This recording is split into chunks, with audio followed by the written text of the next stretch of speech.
कहते हैं कि बेटियां बोझ नहीं होती, बेटियां अपना स्वयं का भाग लेकर इस दुनिया में आती हैं। भले ही बेटी ने एक गरीब परिवार में ही जन्म क्यों न लिया हो, लेकिन उसका भाग उसके साथ चलता है।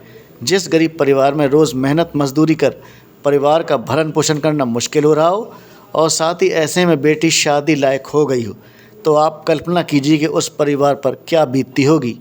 जिस परिवार में खाने के लाले पड़ रहे हों, वहाँ शादी का इतना बड़ा खर्चा होना देख परिवार सोच सोच कर चिंता में डूबा रहता है। सोचता है कैसे बेटी के हाथ पीले होंगे या नहीं। लेकिन कहा गया है ना कि बेटियां अपना भाग लेकर इस दुनिया में आती हैं, तो शादी में कैसे कोई समस्या आ सकती है। शादी के समय भगवान किसी न किसी फरिश्ते को भेज देता है। ऐसे ही कुछ आज भोगनीपुर में देखने को मिला, जहां भगवान ने गरीब की बेटी की शादी में एसडीएम और सीओ को फरिश्ता बनाकर भेज दिया। झोपड़ी में पहुंचे इन अधिकारियों को पता चला कि आज इस गरीब परिवार की बेटी की शादी है।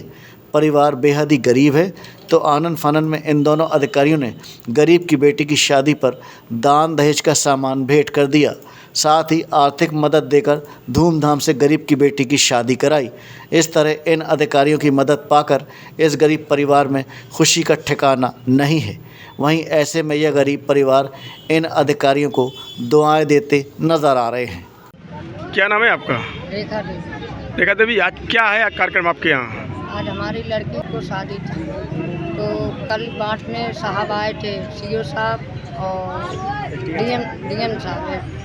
तो इनको पता लगा, बोले आपकी लड़की की शादी है। हमने इनको बताया, तो ये हमारे यहाँ इतना हमारी लड़की को सामान देने आए हैं। बोले गरीब आदमी हो आप, तो हमारी तरफ से ये इतना सामान है, डीएम साहब से और सीओ साहब की तरफ से।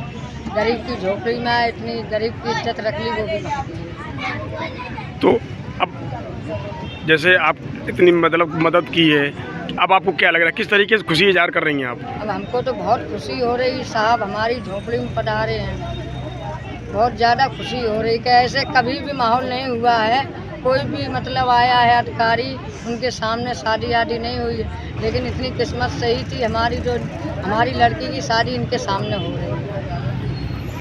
और गरीब दिनांक 23 दिसंबर 2023 को मेरे द्वारा एवं उप जिलाधिकारी भोगनीपुर महोदय के द्वारा गरीब परिवारों में कंबल वितरण का कार्य चल रहा था।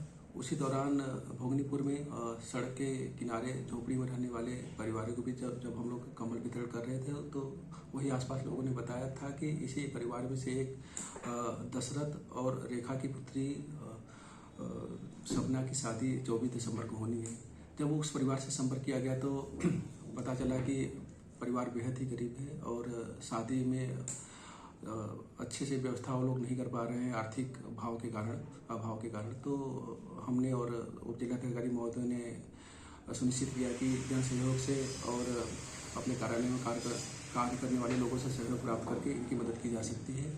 फिर ईश्वरीय कृपा से लोगों ने मदद किया और बिटिया के शादी हेतु कुछ बेड, अलमारी, कंबल, रजाई, गद्दा, साड़ियाँ और कुछ उपहार के सामान एकत्रित हो गए, जिसे बिटिया को दिया गया और उसे हम सभी ने शुभकामनाएं भी दी कि वो उसका वैवाहिक जीवन सफल, सुखी और अच्छे से रहे और वो जीवन में उन्नति करे।